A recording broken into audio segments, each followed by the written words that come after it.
Dosta çay edirik, iş sahibimin kızın təvəllüdü da dövlətli dilə biraz ağır olur. Ya sizə də ağır oldu, qarbaç yeri.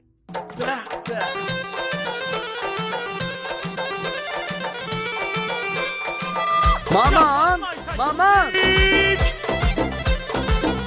Maman gel ot yere.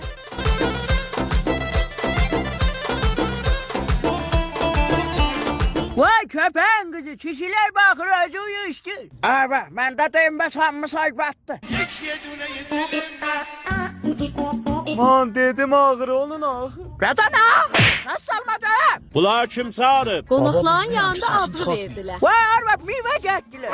Yan ye. Kişi atı yoksa torba getirmişim ben. Oğlan doldu gömbüye, doldu.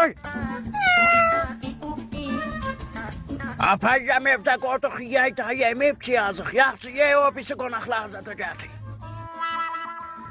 Vay arvad gel sirfiyaz elə. Ha, heç sirfiyaz yattan çıkıp kişi.